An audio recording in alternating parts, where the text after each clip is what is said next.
नमस्कार दोस्तों, यूपी तत्व स्टडी चैनल में आपका बहुत-बहुत स्वागत है। हम लोगों ने प्रतिलोम त्रिकोणमिति फलन पढ़ लिया था और आज हम लोग आव्यूह चैप्टर स्टार्ट कर रहे हैं। आव्यूह के बारे में पढ़ना है हम लोग को, जिसमें से संख्याओं या फलनों का आयताकार क्रम विन्यास पढ़ेंगे। ये एक परिभाषा भी इसकी कह सकते हो कि ये परिभाषा होती है। आव्यूह के परिचय पढ़ेंगे, प्रकार पढ़ेंगे, आव्यूह पर संक्रियाएँ पढ़ेंगे, आव्यूह का परिवर्त पढ़ेंगे, सममित पढ़ेंगे, विषम सममित, ये सारी चीज़ें हम लोग को पढ़नी है, व्युत्क्रमी आव्यूह, ठीक है? तो इनको रखते हैं साइड में, ठीक है? और समझते हैं कि क्या चीज़ आव्यूह होती है, क्या नहीं होती है, ठीक है? तो एक छोटे से एग्ज़ाम्पल से समझते हैं, ध्यान से समझिएगा। देखिए, जैसे कि कोई लड़का है, मान लीजिए एक लड़का है राम, ठीक है? ये मार्केट जाता है, बाज़ार, ठीक है? और बाज़ार से ये कुछ पेन, ठीक? कुछ पेंसिल, ठीक है? और कुछ मान लीजिए खरीद के लाता है, ठीक है? मान लीजिए लड़का है राम, ये पेन और पेंसिल बाजार से खरीद के लाया। मान लीजिए पेन एक खरीद के लाया और पेंसिल ये दो खरीद के लाया, ठीक है? अगर हमको इसको आव्यूह के रूप में लिखना होगा, ठीक है? अगर हमको इसको आव्यूह के रूप में लिखना है, ठीक है? तो हम सबसे पहले एक ब्रैकेट बनाएंगे और जो भी ये चीज लेके आया है उसको यहाँ पे एक और फिर दो ये लिख देंगे, ठीक? एक दूसरा एग्जाम्पल देखते हैं। जैसे कि मान लीजिए एक लड़का है, दूसरा श्याम हो गया, ठीक है? क्योंकि यही कॉमन नाम है, राम और श्याम, ठीक है? ये भी मार्केट गया, मान लीजिए ये पेन खरीद के लाया है 3 और पेंसिल खरीद के लाया है 4। तो अगर हमको इसको आव्यूह के रूप में लिखना है, ठीक है? अगर हमको इसको आव्यूह के रूप में लिखना है तो हम यहाँ पे लिख सकते हैं 3, यहाँ पे लिख सकते हैं 4। याद रखिएगा बीच में कॉमा मत लगाइएगा, ठीक है? अभी काफी सारी चीजों को हम लोग समझेंगे, ठीक है? अच्छा, इसके बाद अगर मान लीजिए ये तो अलग-अलग हो गए, ठीक है? अगर ये दोनों जैसे एक साथ को लिखना होगा कि राम और श्याम दोनों गए हैं और इन दोनों को हमको लिखना होगा, तो हम दोनों को यानी इन दोनों को इस तरीके से लिख सकते हैं। कैसे? यहाँ पे लिख देंगे 1, यहाँ पे लिख देंगे 2, यहाँ पे लिख देंगे 3, यहाँ पे लिख देंगे 4। ये है दोनों का, ये तो अलग-अलग है, ये इसका था, ये इसका था, ठीक है? लेकिन अगर हमको दोनों का निकालना है, दोनों का, ठीक है? तो दोनों का ये रहा, ठीक? इसी तरीके से एक लड़के को और लेते हैं, जैसे राम, श्याम और कोई भी एक ले लीजिए, जैसे मान लीजिए नाम भी नहीं याद आता है, ठीक है? जैसे मान लीजिए एक लड़का ले लीजिए, रवि ले लीजिए, ठीक है? जैसे रवि ले लीजिए, ये मार्केट गया, ठीक है? और ये मार्केट गया, मार्केट जाने के बाद इसने यहाँ से मान लीजिए 5 पेन ले लिए और पेंसिल ले लिए 6। मैं एक सीक्वेंस से ही चल रहा हूँ, 1, 2, 3, 4, 5, 6, ताकि आपको कोई दिक्कत ही ना हो, ठीक है? राम गया तो 1 लिया, 2 लिया, श्याम गया तो 3 पेंसिल 4 ले लिया, ठीक? रवि गया, ये और ये हो गया, ठीक? तो अगर इसको भी हमको लिखना होगा तो कोई दिक्कत तो है नहीं, आप समझ ही चुके हो, है ना? कि आव्यूह के फॉर्मेट में लिखना होगा तो ये ब्रैकेट लगा देंगे, यहाँ पे लिख देंगे 5 और यहाँ पे लिख देंगे 6, ब्रैकेट बंद। अगर अच्छा तीनों को संयुक्त रूप में लिखना होगा, तो जब तीनों संयुक्त रूप में तो यहाँ हो जाएगा 1, यहाँ हो जाएगा 2, यहाँ हो जाएगा 3, यहाँ हो जाएगा 4, यहाँ हो जाएगा 5, यहाँ हो जाएगा 6 और ये हो जाएगा ब्रैकेट बंद, ठीक है? ये हो जाएगा ब्रैकेट बंद। ये हो गया संयुक्त रूप में, ठीक है? और अगर जैसे मान लीजिए इसमें, ठीक है? जैसे मान लीजिए इसमें हमको ये तो संयुक्त रूप में हो गया, ठीक है? अगर हम इसी में एक चीज़ और बढ़ा दें, ठीक है? जैसे कहोगे सर जी क्या? जैसे मान लीजिए अगर हम इसमें मान लीजिए जैसे पेन था, पेंसिल था, हैं? यहाँ पे किताब ले लेते हैं, जैसे किताब, ठीक? किताब, तो जो राम गए तो मान लो इसने यहाँ पे 2 किताबें ले ली, ठीक? श्याम गया इसने 3 किताबें ले ली, रवि गया इसने मान लीजिए 4 किताबें ले ली, ठीक है? अब इनका अगर संयुक्त रूप से हमको आव्यूह के फॉर्मेट में लिखना होगा, तो हम 1, 2, 2 यहाँ लिखेंगे 1, यहाँ लिखेंगे 2, यहाँ लिखेंगे 2, यहाँ लिखेंगे 3, यहाँ लिखेंगे 4, यहाँ पे लिखेंगे 3 और यहाँ पे लिखेंगे 5, यहाँ पे लिखेंगे 6, यहाँ पे लिखेंगे 4, ये हो गया। अभी हम लोग आगे पढ़ेंगे पंक्ति किसे कहते हैं, कॉलम किसे कहते हैं, क्या पंक्ति होती है, क्या कॉलम होती है, कैसे कोटि निकाली जाती है, क्या-क्या चीजें होती हैं। यानी आप कहोगे सर जी ये क्यों है?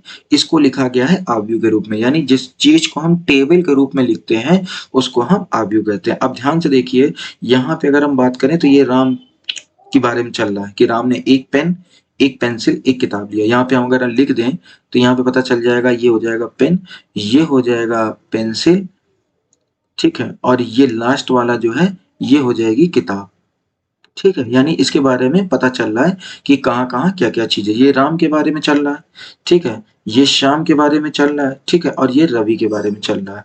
तो पता चल रहा है एक बार में कि पेन है, पेंसिल। इसको एक तरीके से ऐसा समझ सकते हैं जैसे कि टैली होती है या इस टाइप की चीज़ें होती हैं जिनको टेबल के रूप में लिखा जाता है, उसमें ही मैट्रिक्स या आव्यूह का यूज़ होता है, ठीक है। अब अगर आपको कोई भी चीज़ दी है, नॉर्मली मान लो दी जाए कि इसने इतनी चीज़ें खरीदी, ये चीज़ है, और इसको अगर आव्यूह के रूप में लिखना होगा तो आप लिख सकते हैं, ठीक है।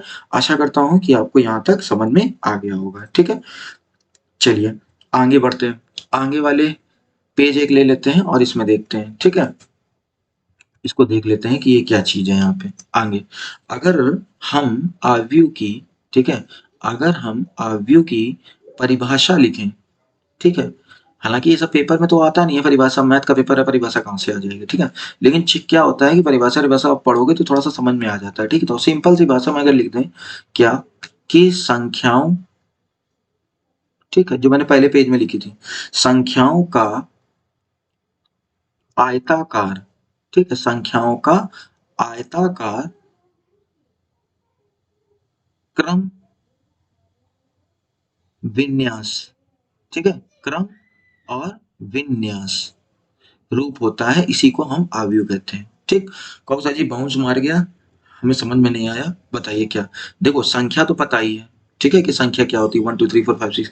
आयताकार जो अभी आपने बनाया था, ठीक है, जैसे अपने आप पीछे पेज में देखेंगे तो यहाँ देखिए ये आयताकार फॉर्मेट में है, ये भी देखिए आयताकार फॉर्मेट में है, ठीक है। इसके बाद यहाँ पे अगर हमको लिखना है तो ये हो गया, ठीक है। और कहोगे क्रम विन्यास क्या होता है, तो क्रम विन्यास भी हम आगे देखते हैं कि क्रम विन्यास क्या चीज होती है, ठीक है। अभी के लिए इसको आप अब ये छोड़ दीजिए इतनी चीज, ठीक। अब समझिए, अब हम लोग कुछ समझते हैं। जैसे मान लीजिए एक लड़का है, जैसे फिर ले लेते हैं राम को, ठीक है, ठीक। अब राम ने, हम लोगों ने देखा था कि पेन, पेंसिल और किताबें खरीदी थी। तो जैसे मान लीजिए कुछ संख्या हम लोग जैसे यहाँ लिख लेते हैं, जैसे 1 2 3 4 5 6, ठीक है। ये करते हैं इसको बंद। मान लीजिए इतनी चीजें हैं, ये राम के बारे में थी और ये श्याम के बारे में थी, ठीक है। अच्छा, अब यहाँ पे कुछ चीजों को हम लिखते हैं, ध्यान समझिएगा, ठीक है। देखिए यहाँ पे जो ये चीज होती इधर वाली, ठीक है, या चलो ये राम श्याम को मारे होते हैं गोली, सीधे इतना समझिए, ठीक है। ये संख्या 1 2 3 4 5 6, ठीक है। अब यहाँ पे ध्यान से समझिएगा कि जो ये चीज, ये वाली जो लाइन जा रही है, ठीक है, ये सीधे, ये 1 ये 2 ये 3, इसको बोलते हैं हम पंक्ति, ठीक है। और चूंकि 2 लाइनें हैं तो इसको बोल देंगे पंक्ति 1, ठीक। ये दूसरी वाली पंक्ति है तो इसको बोल देंगे पंक्ति 2, ठीक। पंक्ति 1 और पंक्ति 2। अच्छा, और कहोगे और जो ये वाली लाइन है, ये वाली, ठीक, 1 और 4, इसको बोलते हैं हम स्तंभ, ठीक है। इसको बोलते हैं हम स्तंभ, इसको बोलते हैं स्तंभ, ठीक। स्तंभ 1, ठीक। यहाँ पे जो ये वाली पंक्ति मतलब ये वाली जो जा रहा है, इसको कहेंगे स्तंभ 2, ठीक है। और जो ये वाला है, ठीक है, इसको कह देंगे स्तंभ 3, ठीक। तो मैं यहाँ लिख देता हूँ ताकि आपको समझ में आ जाए और चीजें। अभी हम 1-2 एग्जांपल और ले लेंगे ताकि और अच्छे समझ में आए। देखिए, जो ऐसे चलती है तीर, ठीक है, जो ऐसे तीर चलता है इसको बोलते हैं पंक्ति, ठीक है, पंक्ति। इंग्लिश में इसको रॉ बोलते हैं, ये नहीं आर से डिनोट करते हैं या आर से व्यक्त करते हैं। अब जैसे इसकी बात करेंगे तो ये हो जाएगी अपनी R1 और ये हो जाएगी अपनी R2। कहोगे काहे, क्योंकि पंक्ति 1 थी तो R1 होगी, पंक्ति 2 थी तो R2 हो गई, ठीक। इसी तरीके से अगर हम बात करें स्तंभ की, ठीक है, तो जो आपकी स्तंभ स्तंभ ये जो इस तरीके की लाइनें चलती हैं, इस तरीके की, ठीक है, इसको बोलते हैं हम स्तंभ, स्तंभ, ठीक, स्तंभ। और स्तंभ को हम लोग कॉलम से व्यक्त करते हैं, यानी सी से व्यक्त करते हैं, ठीक। स्तंभ को हम लोग सी से व्यक्त करते हैं, तो ये हो जाएगा C1, ये हो जाएगा C2 और ये हो जाएगा C3। ठीक, इतनी चीज आपको समझ में आ गई होगी। ठीक है, और चीजें देखते हैं। जैसे मान लीजिए एक संख्या और उठाते हैं, थोड़ी सी बड़ी देख लेते हैं। जैसे मान लीजिए कि जैसे मान लीजिए कि कोई भी संख्या अगर हम यहाँ पे ले लेते हैं, जैसे मान लीजिए हम यहाँ उठाते हैं, जैसे 3, 2, 5, 6, 7, 9। ठीक है, इसको कर देते हैं ब्रैकेट बंद।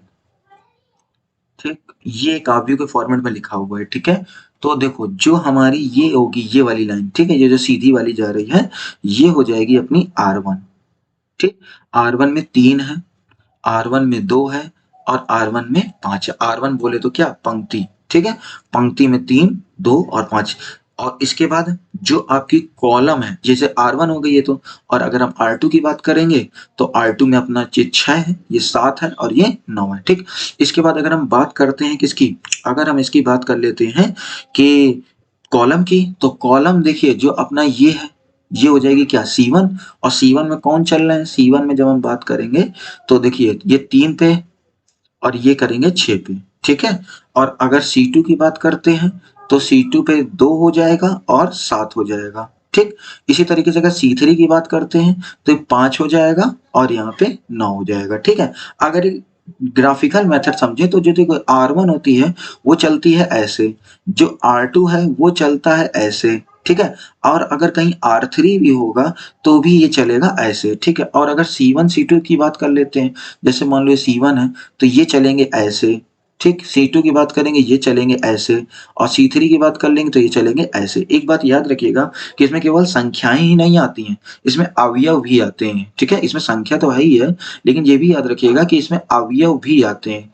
आप कहोगे अवयव कैसे, जैसे इसमें साइन, कॉस, टेन ये भी चीजें आ सकती हैं। यहाँ पे जैसे जैसे एक एग्जांपल ले लेते हैं, यहाँ पे जैसे लिखा हो सकता है कि साइन, और सवाल भी है इस तरीके के। जैसे मान लिया साइन थीटा दिया है, ठीक है, यहाँ कॉस थीटा दिया है, यहाँ पे मान लिया टेन दिया है, ठीक है, और यहाँ पे कॉसेक दिया है। ठीक, कॉसेक थीटा दिया है।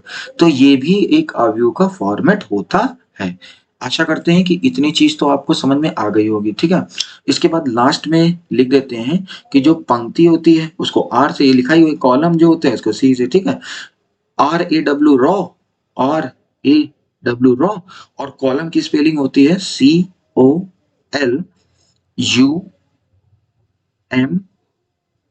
कॉलम। ठीक है, देख लीजिएगा स्पेलिंग शायद एन होगी। ठीक है, कॉलम।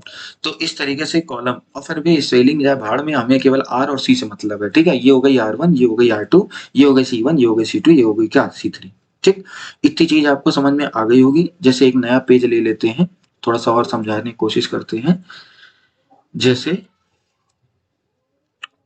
एक सिंपल सी बात है कि जैसे मान लीजिए एक एग्जांपल लिखते हैं, मोबाइल नंबर लिख देते हैं 1 2 3 4 5 6 7 8 और 9। ठीक है, तो यहाँ पे जो ये होगी ये हो जाएगी R1। ठीक है, ये हो जाएगी R2, ये हो जाएगी R3। ठीक, इसके अलावा ये हो जाएगी C1 पूरी, ये हो जाएगी C2 पूरी, ये हो जाएगा C3 पूरी। ठीक, इतनी चीज आपको समझ में आ गई होगी। ठीक है, अब उठाते हैं अगले। ये चीज में आपको इतना समझ में आ गया होगा पंक्ति किसे कहते हैं, कॉलम किसे कहते हैं। ठीक है, और अब हम लोग थोड़ा सा आगे बढ़ते हैं और आव्यूह की कोटि को भी समझते हैं कि आव्यूह की कोटि क्या चीज होती है। ठीक है, तो ये हो गया, ये तो अभी पंक्ति और कॉलम समझ में आ गया। अब दूसरा टॉपिक उठाते हैं। ठीक है, मतलब दूसरा इसी का उठाते हैं, इसमें लिखते हैं आव्यूह की। ठीक है, आव्यूह की कोटि। ठीक है, आव्यूह की कोटि, ये हो गया आव्यूह की कोटि। ठीक है, अच्छा, अब कोटि जैसे हमको निकालनी होती है तो कैसे निकालते हैं ये देख लीजिए। कोटि निकालने के लिए हम सबसे पहले लिखते हैं पंक्तियों की संख्या, पंक्तियों की संख्या। ठीक है, और बीच में लगाते हैं गुणे का चिन्ह, और यहाँ पे लिखते हैं स्तंभों की संख्या, स्तंभों की संख्या। ठीक है, स्तंभों की संख्या। ठीक, हमेशा याद रखिएगा कि इसमें जैसे आप कहेंगे सर जी ये तो गुणे में है, हम स्तंभक संख्या आगे लिख सकते हैं या पंक्तियों संख्या पीछे लिख सकते हैं। नहीं, ऐसा लिखेंगे तो अवयव गलत हो जाएगा, क्योंकि अभी हम लोग जब क्रम विन्यास समझेंगे तो उसमें हमें देखना होगा कि क्या चीज होती है। ठीक है, यानी कहने का तात्पर्य यह है कि पहले पंक्ति आती है और बाद में स्तंभ आते हैं। ठीक, जैसे एक एग्जाम्पल समझते हैं। कहोगे सर जी कैसे? एग्जाम्पल समझते हैं। ठीक है, जैसे मान लीजिए यहाँ पे कह रहा है कि कोई कोटि है। दो तरीके से सवाल आते हैं, या तो आपको आव्यूह दे देता, उसकी कोटि बताने कह देता, या कोटि दे देता, उससे आव्यूह बनाने से। ठीक है, जैसे मान लीजिए यहाँ पे कोटि लिखा है और यहाँ पे आव्यूह लिख दिया। ठीक, तो सवाल दो तरीके से आते हैं, या तो आपको कोटि दे देगा तो आव्यूह बनाने के लिए कहेगा। ठीक, या आपको आव्यूह दे देगा और उसकी कोटि बनाने के लिए कह देगा। ठीक, एक एग्जाम्पल समझते हैं। जैसे यहाँ पे मान लीजिए एक एग्जाम्पल यहाँ लिख देते हैं, एग्जाम्पल। ठीक है, जैसे मान लीजिए यहाँ पे एक एग्जाम्पल दे दिया भैया कि इसने 2 गुणे 3 का अवयव बताइए। ठीक है, कैसे होगा? तो आप जैसे कैसे बनाना है, तो देखो यहाँ आर माने मैंने क्या बताया था, पंक्ति। और ये देखिए आर क्या है, पंक्ति। और सी क्या होते हैं, कॉलम। तो यहाँ देखो पंक्ति कितनी है, 2। तो यानी 2 का मतलब है ये यहाँ और यहाँ। ठीक है, मतलब कहोगे सर जी कैसे? और यहाँ पे कितना चल रहा है, 3। तो 3 क्या है, देखो ये है आर और ये है तुम्हारा सी। तो आर अभी अभी मैंने आपको बताया था कि आर ऐसे चलते हैं, देखो ऊपर लिखा भी है। ठीक है, अब आर में कितने, 2। तो ये हो जाएगा कितना, R1, और ये हो जाएगा कितना, R2। और इसी तरीके से अगर सी की बात करते हैं तो देखो C1 यहाँ हो जाएगा, C2 यहाँ हो जाएगा और C3 यहाँ हो जाएगा। ये हो गया। अब इसके अंदर कोई भी संख्या उठा सकते हैं, जैसे 1 2 3 4 5 और 1 6। ठीक है, तो ये कोटि के रूप में था और ये बन गया इसमें अवयव के रूप में। ठीक, जैसे एक दूसरा एग्जांपल से और समझते हैं, एक दूसरे एग्जांपल से और समझिएगा। ठीक है, जैसे देखिए यहाँ पे जैसे एक एग्जांपल जैसे मान लीजिए दे दिया गया, और ले लेते हैं, यही ले लेते हैं, जैसे 1 7 5 6 5 9 ये लिखा है। ठीक है, और इसका कहता है कि इसकी कोटि ज्ञात कीजिए, जो इसकी कोटि बताइए। ठीक, कह रहा है कि इसकी कोटि आप बताइए। तो आप सबसे पहले देखोगे कि यहाँ पे पंक्ति कितनी है। देखो ये हो जाएगी R1 और ये हो जाएगी क्या, R2। ये हो गई पंक्ति। और यहाँ पे देखिए कोटि निकालने के लिए हमने क्या लिखा, पंक्तियों की संख्या। ठीक है, तो पंक्तियों की संख्या में हम देख रहे हैं कितनी है, पंक्ति यहाँ कितनी है, 2। एक ये हो गई, एक ये हो गई, तो ये हो गई कितनी, 2। क्योंकि देखिए सूत्र तो अपना यही लिखा है ना, पंक्तियों की संख्या गुणे का चिन्ह, गुणे का चिन्ह। इसके बाद दूसरे नंबर पे क्या, स्तंभ। तो स्तंभ अपने क्या है, ये 1 ये 2 ये 3। तो यहाँ पे कर देंगे 3। ये अपना आ गया आंसर, सिंपल सा बिल्कुल। ठीक है, एक और एग्जांपल देखते हैं। ठीक है, एग्जांपल इसलिए ज्यादा दे रहे हैं क्योंकि आप जल्दी जल्दी समझ सकें। ठीक है, देखिए एक छोटा सा एग्जांपल और देख लीजिए, एग्जांपल नंबर 3। Example number 3। ठीक है, इसमें क्या कह रहा है, इसमें ये कह रहा है कि जैसे मान लीजिए मैं एक मोबाइल नंबर दे देता हूँ, 1 2 3 4 5 6 7 8 और 9। ठीक है, आपको ये फॉर्मेट में दिया हुआ है। ठीक, हमेशा याद रखिएगा जब भी कभी अवयव को लिखिएगा तो ब्रैकेट जरूर बनाए, बिना ब्रैकेट के अवयव नहीं होता है। ठीक है, और इसकी आपसे कह दे क्या, कोटि निकालने के लिए। ठीक, तो जब कोटि निकालने के लिए कहेगा तो ये आपका क्या हो जाएगा, R1। ये हो जाएगा क्या, लो लिख देते हैं, ये हो जाएगा R1, ये हो जाएगा R2, ये हो जाएगा R3। अवयव के बाद एक और टॉपिक है जिसका नाम है सारणिक। तो सारणिक में भी जिस चीज का बहुत उपयोग है। ठीक है, R1 R2 R3, कब हमको R1 लेना है कब R2 लेना है, तो उसमें भी आपको यूज होगा। तो इसलिए ध्यान से इसको समझ लीजिए, R1 R2 R3। और इसके बाद हो जाएगा ये C1, ये हो जाएगा C2 और ये हो जाएगा C3। तो बस कोटि निकालना है। तो कोटि में क्या आता है, पंक्तियों की संख्या। तो पंक्ति अपने किसको बोलते हैं, रो को। यानी रो कितने, 1 2 3। तो यहाँ लगा दें कितना, 3। और इसके बाद स्तंभ कितने हैं, तो स्तंभ में 1 2 3। तो ये हो गया 3/3, यानी कोटि 3/3 की ये निकली। ठीक, अब आपको सिंपल सा समझ में आ रहा होगा यार, यहाँ आगे 2 है ये 3 है, तो यहाँ लिख देंगे 2 बार, क्योंकि 2 वाले हैं तो 2 हो गए, 3 दें तो ये 3 हो गए। ठीक है, तो आशा करते हैं कि आपको इतना समझ में आ गया होगा। ठीक है, इसके अलावा हम लोगों ने जो स्टार्टिंग में कुछ एग्जाम्पल लिए थे, ठीक है। जैसे ये एग्जाम्पल लिए थे, अगर हमको इसकी कोटि निकालनी है, तो सबसे पहले पंक्ति की संख्या, पंक्ति यहाँ कितनी है, एक है R1, एक है R2, तो यहाँ पे कितनी हो गई 2, और कॉलम कितने, ये है C1, ये हो गई C2, तो हो गया कितना 2/2, यानी 2x2। इसी तरीके से अगर मान लीजिए हमको इसकी निकालनी होगी, ठीक है, तो यहाँ देखो, यहाँ क्या लिखेंगे, ये हो जाएगा R1, ये हो जाएगा R2, ये हो जाएगा R3, ठीक है, और ये हो जाएगा आपका C1, ये हो जाएगा C2। ठीक, अगर हमें इसकी भी निकालनी है, क्या, इसकी भी अगर हमको कोटि ज्ञात करनी है, तो पहले क्या आती है, पंक्तियों की संख्या, ठीक है, तो पंक्ति अपनी कितनी है 3, उसके बाद स्तंभों की संख्या, तो स्तंभ कितने 1 और 2, तो ये हो जाएगा 3x2, ठीक है। तो आज के वीडियो में आपको इतनी चीजें समझ में आ गई होंगी, छोटी छोटी चीजें मैंने बताई। देखो यही लिखा था, संख्याओं या फलनों का आयताकार क्रम विन्यास, ठीक है। क्रम विन्यास हम अगले वीडियो में समझेंगे कि क्रम विन्यास होता क्या है, ठीक है। जैसे आपके दिमाग में आया होगा, सर ने बोला कि पंक्तियों की संख्या और कॉलम की संख्या दोनों का इंटू करा दें, तो जैसे मान लो यहाँ 2 लिखेंगे, यहाँ 1, तो हम इसको 1x2 क्यों नहीं लिख सकते, इसका हम अगली जवाब में आपको भी अगली क्लास में इसका जवाब हम आपको देंगे, ठीक। इसके बाद आपने दूसरे नंबर पे ये देखा कि कैसे हम आव्यूह के रूप में लिखते हैं, कितने तरीके के आव्यूह हो सकते हैं, ठीक है। और इसके बाद हमने यहाँ पे देखा कि रो किसे कहते हैं, कॉलम किसे कहते हैं, ये पंक्ति हो गई, ये कॉलम, यहाँ मैंने सब इसीलिए लिख दिया है। मैं आपसे बार बार निवेदन करना चाहूंगा कि जो जो चीजें मैं बता रहा हूँ, कृपया करके आप अपनी कॉपी में जरूर लिखते रहें, क्योंकि कॉपी में लिखने से आप यकीन मानिए कि सवाल को देख कर ही आप हल कर देंगे कि इसमें ये चीज होनी है, इसमें ये चीज होनी है, ठीक है। तो याद से जरूर से कॉपी में रफ कॉपी बना लीजिए और उसमें याद से चीजें लिखना चलिए, ठीक है।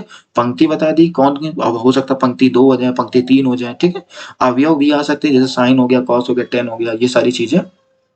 और इसके बाद जब यहाँ पे बात करें तो अंत में, तो हमने आज एक चीज समझी जिसको हम लोग कहते हैं क्या, आव्यूह की कोटि, और आव्यूह की कोटि का सूत्र था कि पंक्तियों की संख्या गुणे स्तंभों की संख्या, ठीक है।